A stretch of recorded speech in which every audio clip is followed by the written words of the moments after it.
Welcome back, everybody. I'm Dan and this is Plant Abundance on YouTube. Today what I'm going to be doing is going over in great detail ways that you can protect your garden investment from some of the most common garden pests out there. Everything from birds, and this includes backyard chickens if you got chickens roaming around your garden, to rats and gophers, squirrels, rabbits, deer, and even some soft-bodied insects like aphids, whiteflies, and fungus gnats. So this is a comprehensive guide. If I missed a certain pest that you have in your garden, you can definitely apply these techniques to pretty much mitigate any pest that's out there. So without further ado, let's go ahead and get started. So for those of you who are new to the channel, this is my backyard garden. This is actually a food forest design, and this is year 7 of this project. Started out with pretty much a clean slate. We had grass, weeds, a lot of different debris spread throughout this mostly urban landscape where I'm located here in Zone 9B, Northern California. And so this is what you can accomplish with minimal effort and just some due diligence if you want to become more self-sufficient, grow some high-quality, nutritious food to attribute to your health. And there's also many ways to monetize a garden like this as well. So something I really hope comes through on this video and is conveyed as we take a gander through the landscape is the lack of controls that you're going to see. You don't see much fencing, netting, or anything really protecting this garden from the wildlife in the area. And we do have quite a few different pests that can come in. And I attribute that primarily to the fact that I'm practicing a polyculture form of gardening rather than monocropping, where you grow the same crop in rows. And what that's going to accomplish is a couple different things. For one, you can actually plant certain plants together that are companion plants and help each other out, and can also help to deter some of these pests. Plants like garlic or plants in the allium family, for example, are known to help repel insects like aphids. So if you plant garlic next to your greens, you've got a less likelihood of an infestation. But another thing that this accomplishes is, we'll just use the purple tree collards here as an example. I've got purple tree collards here, I've got some over here, I've got some over here, and so if a pest problem does come in, and with greens it's usually going to be an insect like the aphid, it's more likely to be isolated because I don't have all these plants growing in the same area, but rather in many different areas of the garden. And when you isolate problems like that, it's much easier to take care of. So one of the most common problems that I know folks have are the birds. You hear it all the time. The birds are coming in, they're eating all my fruit. What should I do? Well, I've gone over this in previous videos. I'm going to say it again. One of the best things that you can do when growing fruit trees is to grow dwarf fruit trees and keep them pruned down to a manageable height. So here we've got a pear tree. Nice pear to enjoy here. See, birds, they like to get up high off the ground. They don't want to be within reach of humans. So if you keep your tree about 6 to 8 feet tall, and that might seem small, but these dwarf trees, if left to get full grown, typically will get 10 to 12 feet. Doesn't require that much pruning, keeps all the fruit in reach when you want to harvest, and it's going to keep the birds from nesting and making a home out of your fruit trees. So that's pretty much the best thing you can do as far as birds go. Another option would be to protect your plants with something like a bird netting, which I've done in the past but opted to not do this year, and I'm having amazing results. Hardly any damage whatsoever, and let me just share with you what I mean by that. Here we've got a fig tree. See plenty of plump ripe figs here, but hey, there's one that's been pecked out by a bird. But for every one that I see that's had a little bit of bird damage, there's probably about 20, 25 that are doing just fine. And that's something I've been repetitive about on this channel as well, is I'm not striving for perfection.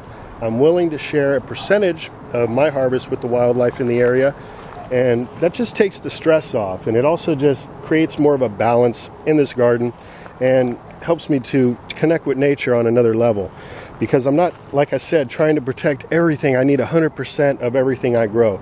No, if I just see a small amount of damage, just a few figs being pecked away at the birds, but the majority of them still there, well, that's just fine with me. And I'd highly recommend that you guys try to adapt that same type of philosophy. It's going to make your life a lot easier.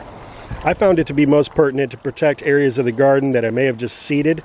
The birds can come in and pick the seeds right out of the soil and wipe out an entire planting.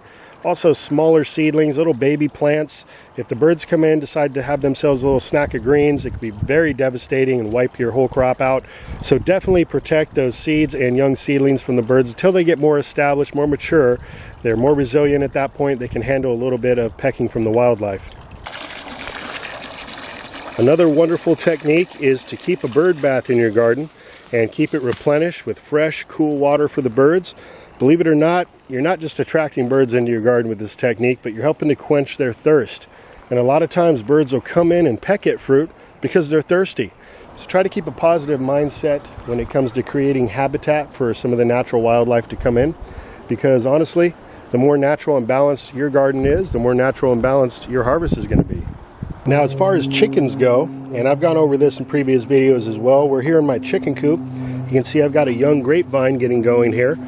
And I've built these little plant protection cages, is what I call it, just to individually protect some of the more sensitive plants that need more time to get established from the chickens. Once they're established, and actually this one is pretty much good to go at this point, don't worry about it much.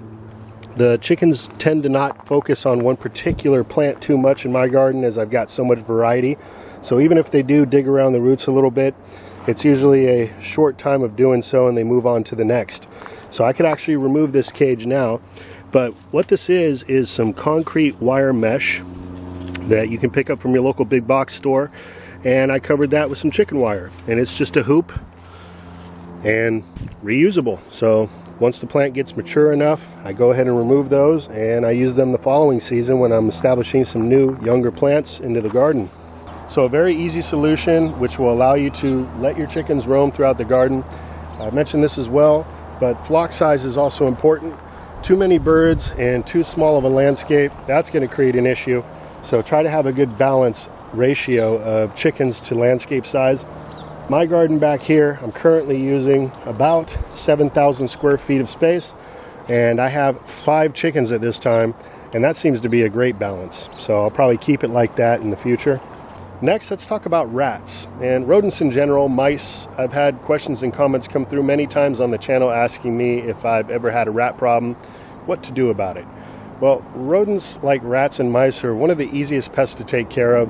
As soon as you see any evidence, droppings or vegetables being gnawed into on the ground level by a rodent, set out the traps. Wooden snap traps are my favorite way to go. Bait stations are a possibility as well. I do have a couple bait stations around. I would recommend though, if you are using a bait station, try to use a natural biodegradable rat poison.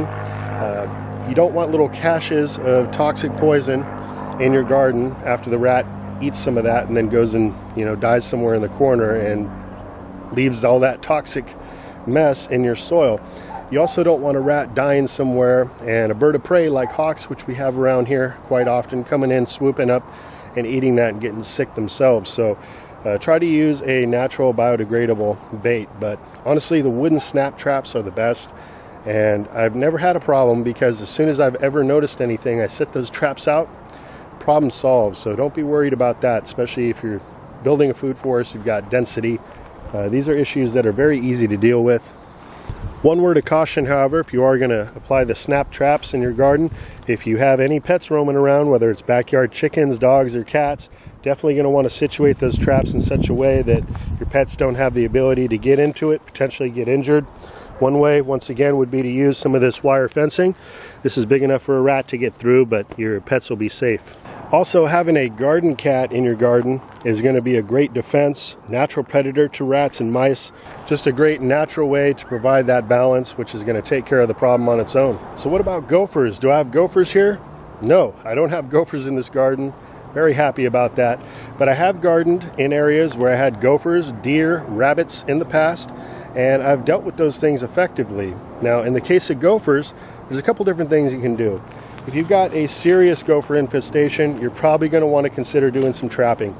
Again, this is all about balance. So if you've got a few holes and a few plants getting eaten, you might want to consider just letting nature do its thing. That's pretty much been my approach in the past with gophers. I didn't have a serious problem.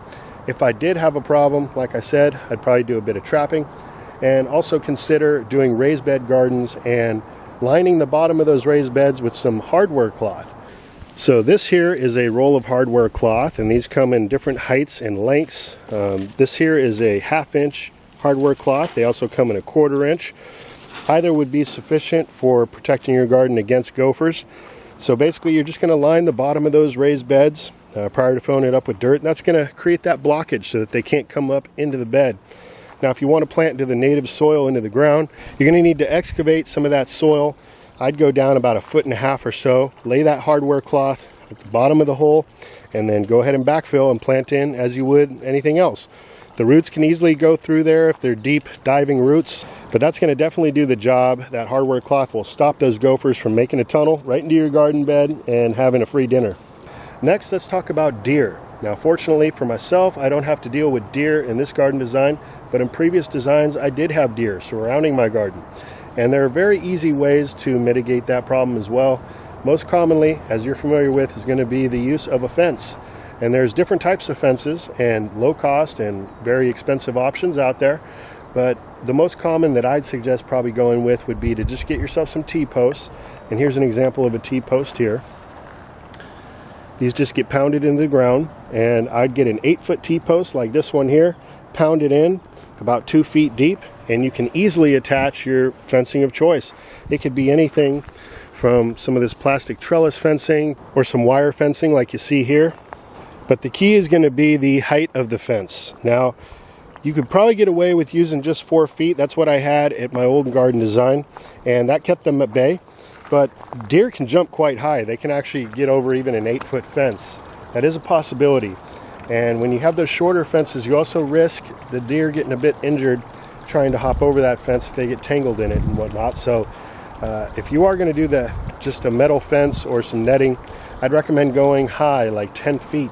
And with these taller fence designs, it's going to require more construction, be a bit more expensive, and a bit of an eyesore in my opinion as well, so keep that in mind.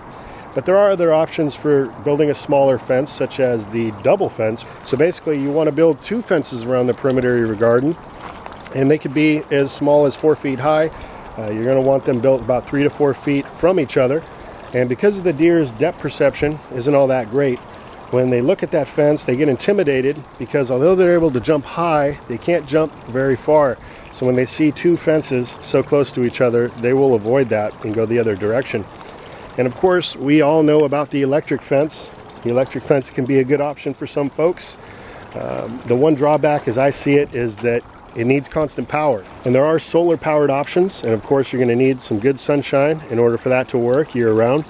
Otherwise, you're going to have some sort of a battery bank or power supply to feed that fence throughout the season. So if that works for you, that might be a good decision.